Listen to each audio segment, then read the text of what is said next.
Merci. La semaine passée, j'ai eu un téléphone d'une cliente potentielle. Elle m'appelle, puis on commence la conversation et tout de suite, je vois que c'est pas clair ce qu'elle a besoin comme patio. En gros, elle a un patio. Le patio, il est vieux, il a à peu près 20 ans, et elle veut le changer. Mais elle ne sait pas par où commencer, elle ne sait pas vraiment ce qu'elle veut. Donc, ce qu'elle a fait, elle est allée sur le web. Puis, elle a cherché des idées de patio. Elle a passé des journées à prendre des images, à mettre ça dans un scrapbook, puis à essayer de visualiser le patio idéal. Après les 2 jours, elle était tout mêlée, elle m'appelle, elle dit « Monsieur Beaulieu, je ne sais plus où je m'en vais, je n'ai pas de réponse à mes questions initiales, je pense que je ne le ferai même pas, mon nouveau patio, je vais garder mon ancien. » Le problème qui est arrivé, c'est qu'elle est partie de la fin. Elle est partie du résultat final et elle a essayé d'associer ses propres besoins. Elle est allée à l'envers des choses. Ce que je lui ai dit, on va se rencontrer cette semaine, je vais aller la voir, et je lui ai dit, entre-temps, je vais vous donner un devoir à faire. Faites-vous une petite liste de besoins. Oubliez la grandeur, oubliez le fait que vous voulez avoir tel modèle de barbecue, faites-vous une liste de besoins. Par exemple, un besoin peut être, le voisin de droite, je l'aime bien, mais j'aimerais ça qu'il disparaisse. Fait que là, j'ai dit, je ne peux pas vraiment faire disparaître votre voisin.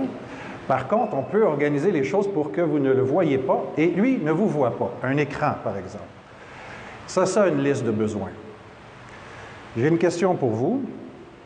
Savez-vous combien il y a de recherches qui se font sur Google à chaque seconde? Chaque seconde. 100 000? Un peu moins. 52 661 recherches par seconde. 2 secondes, 105 000, 322. 3 secondes, 157 983 recherches. C'est la réalité du monde dans lequel on vit. Information instantanée, des images, des designs, vous en avez. Puis à un moment donné, vous devenez mêlé parce que les choses se font à l'envers. Vous partez du résultat pour essayer d'associer votre besoin. Une recherche peut ressembler à ça. Deck Design Ideas. J'ai pris l'idée ou le terme anglais parce que le web est prédominant anglais. On a plus de résultats en cherchant en anglais, on le sait. Deck Design Ideas, combien de résultats voyez-vous? 40 700 000 résultats. Imaginez que vous essayez de faire le design de votre environnement extérieur et vous commencez de cette façon. Deck Design Ideas, votre tête va exploser. Donc, ce que je propose aujourd'hui, c'est de vous expliquer la bonne façon d'amener le design d'un environnement extérieur en partant du besoin et des besoins. Pour que, au bout du compte, vous preniez le bon chemin. Je regarde beaucoup les conférences TED. TED pour Technology, Entertainment and Design. Vous pouvez voir ça sur le web. Il y a beaucoup de conférenciers, des gens très intéressants, des gens qui ont beaucoup de choses importantes à dire. Et un de ces conférenciers, il s'appelle Simon Sinek. Simon Sinek est un auteur qui a écrit plusieurs livres. Et un de ses livres, c'est Start with Why, cette question. Et je vous encourage à aller voir sa conférence, sa présentation. Il est la troisième conférence la plus visionnée sur TED, avec 25 millions de présentations.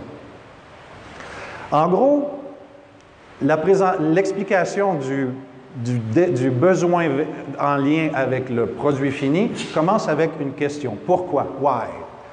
Mais j'aimerais aussi vous parler des autres étapes qui vont après, le comment. Le comment, c'est les connaissances, les habiletés. On peut tous prendre un marteau et clouer un clou. Ça, c'est une habileté. Mais au départ, il faut se poser la bonne question, qu'est-ce qu'on veut faire? Et finalement, on arrive au quoi. Le quoi, c'est l'ensemble, c'est toutes les choses que vous pouvez avoir dans votre cour. Un espace barbecue, une pergola, une cuisine, un spa, une porte coulissante, etc. J'aimerais changer le mot « pourquoi » pour le mot besoin, et plus précisément le mot besoin au pluriel, parce qu'on n'a pas seulement un besoin lorsqu'on est face à une situation de design. Il y a plusieurs besoins. Donc, ce que j'ai dit à la madame, j'ai dit, prenez une feuille de papier et faites-vous une liste de besoins. Pour que l'on puisse passer de besoin à la réalisation. Ce qu'elle faisait, c'était le contraire. Elle partait d'une liste énorme de réalisations pour essayer de faire coïncider ses propres besoins. Donc, c'était le problème à l'envers, parce qu'on avait trop de choix et on ne savait pas lesquels prendre. Et la réalité est qu'elle voulait complètement laisser tomber son besoin, ne pas faire son nouveau patio, parce qu'elle était tout mêlée. Dans l'autre sens, vous obtenez la réalisation de vos besoins parce que vous vous êtes posé les bonnes questions, vous avez fait les bonnes étapes. Un exemple. Madame Isabelle, à Pierrefonds, il y a quelques années, elle s'est acheté une piscine hors terre, une belle piscine hors terre en cèdre. Les besoins étaient simples, il y en avait 3. Le premier, de l'intimité par rapport au voisin de gauche, très spécifique. Le deuxième, un patio assez grand pour recevoir 2 à 8 personnes. Ça, c'est très spécifique aussi. Pour un designer et un constructeur, tout de suite, je peux visualiser la grandeur de ce patio. 2 à 8 personnes. Ensuite, elle aurait aimé que le patio soit en ligne avec le design de la piscine qui est fait avec des lattes de cèdre de 3 pouces de large. Donc, comme si le patio faisait partie intégrante de la piscine. Voici ce qu'on a fait. On lui a fait un patio en cèdre et les lignes verticales de la piscine s'en vont aussi dans la jupe du patio jusque dans l'écran qui sert aussi d'intimité avec le voisin. Cet écran a des persiennes à l'horizontale qui peuvent s'ouvrir ou se fermer dépendant du besoin d'intimité. Le produit final est vraiment en ligne avec le look de la piscine. Cette cliente, elle est très satisfaite parce qu'elle avait les bonnes questions, les bons besoins et, bien sûr, engager la bonne personne qui peut prendre ses besoins, avoir les habilités, avoir les connaissances et l'imagination, bien sûr, pour faire cette réalisation. Un autre exemple, M. Brouillette à Verdun. M. Brouillette avait une longue liste de besoins. J'aime ça. En tant que designer constructeur, c'est ce qu'on veut. On veut une liste qui peut être longue, et ça donne un challenge, bien sûr, mais au moins une liste qui nous dit par où, dans quelle direction aller. Dans sa liste, la liste de M. Brouillette, il y avait, j'aimerais me sentir, c'était une sensation, j'aimerais me sentir comme si j'étais à mon chalet dans ma cour, chez moi, lorsque je reviens du travail. Je viens de m'acheter un spa et aussi on vient de s'acheter un set de salon extérieur, donc c'est bien parce que là on a les dimensions exactes du salon, on peut vraiment travailler avec ça. J'ai ma table pour recevoir 6 à 8 personnes. Je viens de m'acheter un nouveau barbecue, voici les dimensions, il est dans mon sous-sol en passant. C'est ce qu'il me disait, donc j'avais exactement les dimensions. Ensuite, j'aimerais pouvoir stationner mon véhicule l'hiver dans ma cour. Je n'ai pas beaucoup d'espace dans ma maison, j'aimerais un cabanon. Aussi, on s'est acheté des chaises suspendues. Donc, j'aimerais intégrer les chaises suspendues dans ma cour. Ensuite, je reçois beaucoup d'amis, j'aimerais ça qu'on puisse s'installer autour du spa, donc peut-être avoir un comptoir, quelque chose. Et aussi, j'aime ça cultiver les fines herbes en passant, donc j'aimerais avoir un endroit pour les fines herbes. Et ma voisine de droite, j'aimerais pas trop la voir quand je cuisine parce qu'elle me regarde toujours. Le voisin de gauche, j'aimerais ça le cacher, mais sa clôture, elle est là et il ne veut pas la changer. La liste est longue.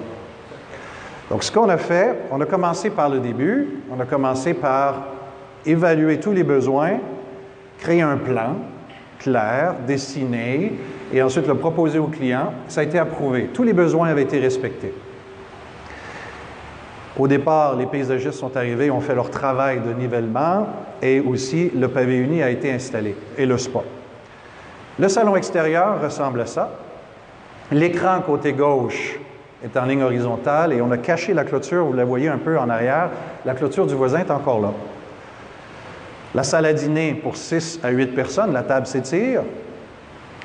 Le spa, avec sa pergola sur le dessus pour lui donner de l'intimité. On ne le voit pas sur cette image, mais M. Brouillette a ajouté une membrane, une toile au-dessus de la pergola pour lui donner de l'intimité par rapport à la voisine en haut. La chaise suspendue, je vais vous montrer d'autres images. L'espace comptoir à côté du spa pour pouvoir recevoir les amis. Et là, on s'approche de la cuisine. La cuisine, très pratique, près de la porte patio. On voit aussi, à côté de la cuisine, l'endroit où il y a des bacs pour recevoir les fines herbes. Et ces bacs aussi, on leur a mis des petits tuyaux pour que l'eau puisse s'évacuer jusqu'au sol à travers le comptoir dans lequel, j'avais oublié son autre besoin, il voulait aussi un réfrigérateur dans son comptoir. Et une image maintenant du avant, le cabanon, avec une porte coulissante très pratique parce que lorsqu'elle se rouvre, elle ne prend pas beaucoup de place. Elle prend seulement 4 pouces de large versus une grande porte sur penture qui aurait, dans ce cas ici, accroché les chaises suspendues. Les chaises suspendues, j'en avais jamais fait. Mais je connais, mes connaissances me permettent de dire que pour soutenir une charge d'une personne, au lieu d'un 4x4, c'est un 6x6 que j'ai besoin de mettre. Et j'ai encoché la diagonale dans le 6x6. La porte coulissante pour stationner le véhicule en hiver. Et on voit ici une vue de la cour avec les éléments et la vue finale. Tout ça a rentré dans une petite cour de Verdun qui ne mesure que 24 pieds de large par 40 pieds de long. La liste de besoins était claire. L'entrepreneur avait les connaissances, l'entrepreneur avait les habiletés, l'entrepreneur avait l'imagination pour la réalisation du projet. Petit quiz. Je vais vous montrer des images d'un projet. Le projet, en passant, le plus populaire que l'on a fait. Sur YouTube, la vidéo de ce projet-là est rendue à 30 000 visionnements, pour vous dire. Très populaire. Et je vais vous demander de réfléchir et de visualiser dans votre tête que peuvent être les besoins qui ont été réalisés par ce projet-là. Donc, quels ont été les besoins que le client s'est posés au départ pour arriver à ce projet? Voici le projet. C'est le projet de M. Proulx, à Ville-Mont-Royal. Donc, vous voyez qu'il y a plusieurs éléments dans ce projet, plusieurs niveaux aussi. Donc, vous pouvez commencer à vous poser des questions sur que sont les besoins qui ont été réalisés, que sont les besoins qui ont été comblés dans ce projet. D'autres images, l'espace lounge. Vue de l'intérieur, lorsqu'on est assis à la table et on regarde la cour. Vue de la cour en soirée. Vue de l'intérieur de la salle à dîner le soir. Donc, les besoins, donc sûrement que certains des besoins que vous avez imaginés, visualisés, sont la protection contre la pluie. Il y a des toits. Mais cette protection contre la pluie ne doit pas nécessairement causer de l'assombrissement parce que la luminosité est importante. Donc, on a utilisé du polycarbonate qui est transparent mais étanche. Aussi, avoir un espace pour pouvoir s'asseoir avec des amis sur un divan, donc le lounge. La proximité du spa, bien sûr, et la façon d'entrer et de sortir du spa. Aussi, l'espace barbecue est près de la porte. Le soir, vous avez vu, il y a des lumières, donc profitez du patio le plus longtemps possible, du matin jusqu'au soir. La largeur de l'escalier aussi est importante pour ouvrir la vue à la cour. Donc, la liste de besoins était claire, le produit fini a été en ligne avec les besoins. Un autre exemple, Madame Vandal, à Cartierville. On a fait ce projet-là l'année passée. La liste de besoins était petite. Ce n'était pas une grande liste de besoins.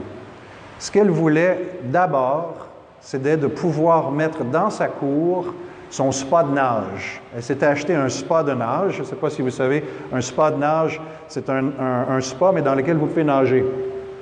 Et son spa de nage, c'est un spa de nage double. C'est-à-dire qu'il y a un endroit spa pour 4 à 6 personnes. Et adjacent au spa, dans la même structure, il y a un endroit pour nager. La longueur totale du spa de nage est 18 pieds. Sa largeur, 9 pieds.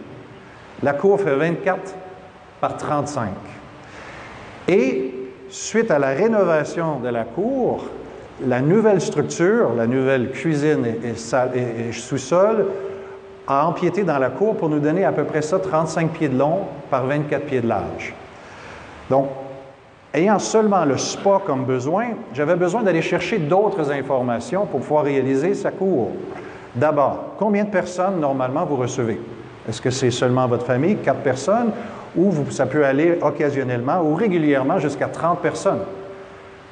La réponse était 8. La moyenne de personnes, 8. OK, 8, ça me donne une idée tout de suite pour la grandeur de la salle à dîner. Ensuite, qu'est-ce que vous aimeriez faire dans votre cour? Quel sentiment, qu'est-ce que vous aimeriez faire à part nager dans votre cour? Elle m'a dit, j'adore lire à l'extérieur. Bon, lire à la table de la cuisine, c'est pas très confortable. Donc, je vais proposer un endroit où on peut s'asseoir et lire. Même s'il pleut un peu, on pourrait vous faire un espace comme ça. Même s'ils ont une nouvelle maison avec un nouveau sous-sol, ils n'ont pas encore assez d'espace. Et j'ai su qu'un autre de ses besoins, c'était d'avoir un espace de rangement et un espace de rangement à l'épreuve de l'eau. Et aussi un autre espace de rangement pour les vélos. Donc, plus je posais des questions, plus j'avais de réponses et plus la cour, tranquillement, se créait, sachant mes connaissances, sachant mes habiletés et mon imagination. On est arrivé à produire un environnement qui remplit les besoins de la famille Vandal. On voit ici une vue avant et la vue après. Dans cette cour d'à peine 24 pieds par 35, on a le spa de nage, la salle à dîner. On a une vue de la salle à dîner avec le spa de nage à côté. L'espace pour lire à l'extérieur, le petit lounge, avec une toiture polycarbonate transparent. Aussi, les espaces de rangement. Au bout du spa de nage, il y a un espace qui est étanche.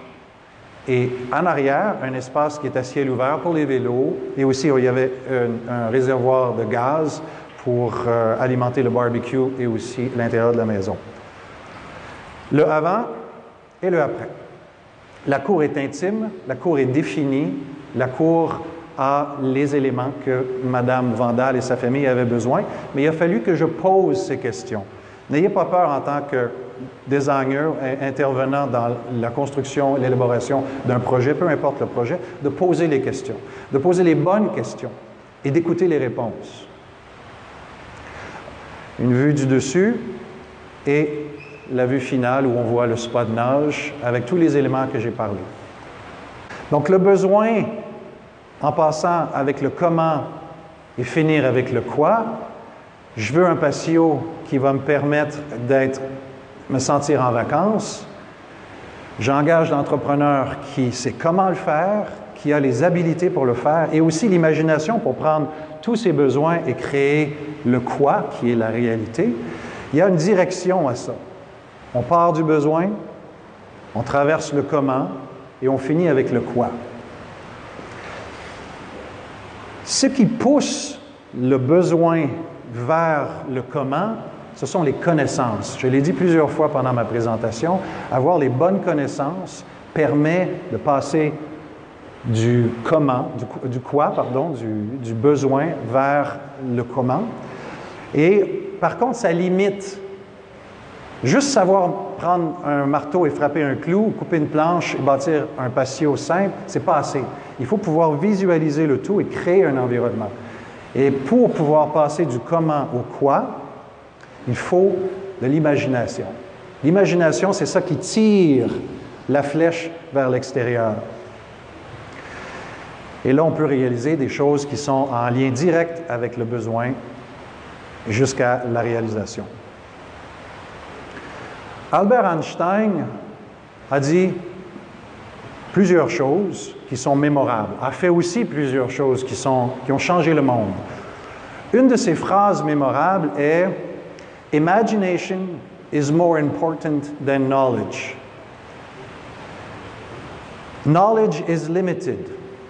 Imagination encircles the world. » L'imagination est plus importante que les connaissances. Les connaissances sont limitées. L'imagination encercle le monde. Merci.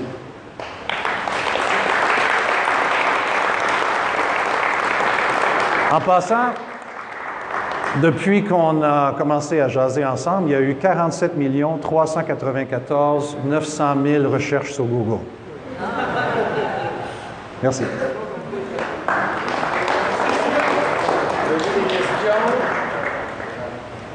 Question? Oui. Question ici. Où j'ai appris à faire tous ces ouvrages de bois, tout jeune, dans mon enfance. J'ai toujours eu une fascination pour la construction. Tout jeune, je faisais des camps dans le bois, au chalet. Et à un moment donné, je me souviens, lorsqu'on partait pour l'été, tout de suite après l'école, on finissait au mois de juin, on partait et on allait au chalet à Sand Hill. Et j'amenais mes G.I. Joe. J'amenais tous mes G.I. Joe. Et ce que je faisais pendant tout l'été, c'est que je créais un environnement pour mes G.I. Joe. Je créais un village pour mes G.I. Joe, où les jeeps pouvaient circuler, où les chevaux pouvaient être, des caves à travers les arbres pour que mes G.I. Joe puissent passer d'un arbre à l'autre. Donc, j'ai, depuis toute mon jeune enfance, toujours créé des choses. Un autre intérêt que j'avais, c'était la science. Donc, j'ai poursuivi la science pendant plusieurs années. Je suis allé faire mon bac. J'ai fait un bac en biotechnologie. J'ai aussi fait une maîtrise en environnement. Et j'ai enseigné. J'ai enseigné la biologie pendant 10 ans. Mais je n'ai jamais perdu cette passion de la construction.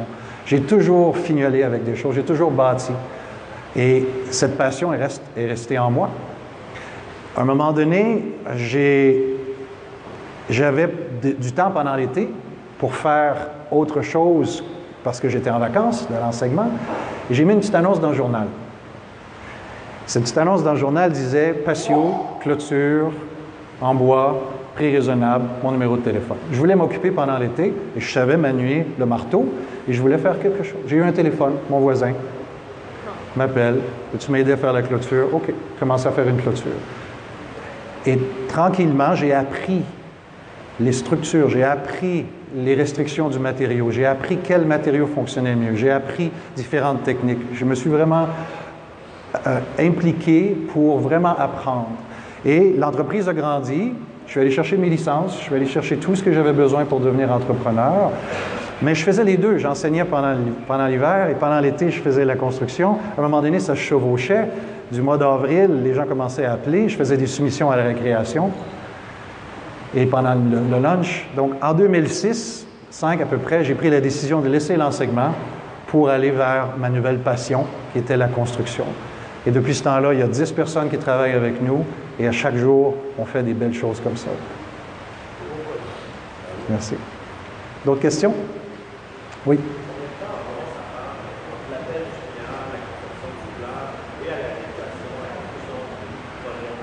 Ça dépend. Quelquefois, c'est assez rapide lorsque, par exemple, les plans sont déjà faits. Le client avait sa liste de besoins et est allé plus loin, est allé se faire des plans basés sur cette liste de besoins. Et là, le téléphone vers nous est pour la réalisation. Donc, on prend les plans. Ça, c'est très rapide. Il y a toujours des ajustements, c'est bien. Quelques autres fois, c'est très long. Par exemple, je fais le Salon national de l'habitation à la place Bonaventure à tous les mois de mars depuis 10 ans. Et je rencontre des gens à chaque année. Et quelquefois, ça prend plusieurs années avant qu'un projet se fasse. Les gens viennent, on discute, matériaux, design et tout, ils prennent des idées, on discute. Et là, ils reviennent l'année d'après, je me souviens d'eux, et on continue la conversation. Et là, le patio, il est prêt, ils sont prêts, leur liste de besoins est claire, et là, on peut passer à l'étape réalisation. Donc, ça dépend vraiment. Il n'y a pas de règle de temps. D'autres questions? Oui?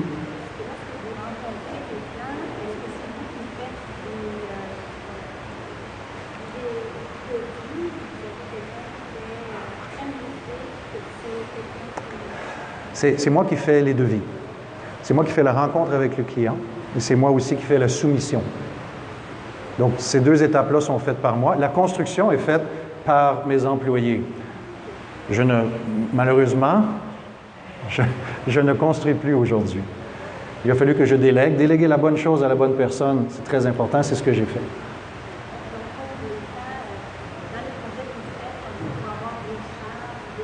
Ah, oui. Donc, lorsqu'il y a des analyses de charges, par exemple, vous avez vu des poutres en acier, il y a différentes grandeurs de poutres pour les porter. Il y a un ingénieur qui est appelé pour ça. C'est vraiment une spécialité. Et ça doit aussi être étampé par un saut d'ingénieur. Donc, il y a plusieurs intervenants, architectes, ingénieurs, entrepreneurs, mais souvent, le processus du besoin jusqu'à la réalisation est fait totalement par nous. Totalement par nous. On a aussi, bon, j'ai ma Régie du bâtiment du Québec, donc j'ai le droit de bâtir des structures de patio comme ça. J'ai les habilités, les connaissances et les licences pour le faire. Oui?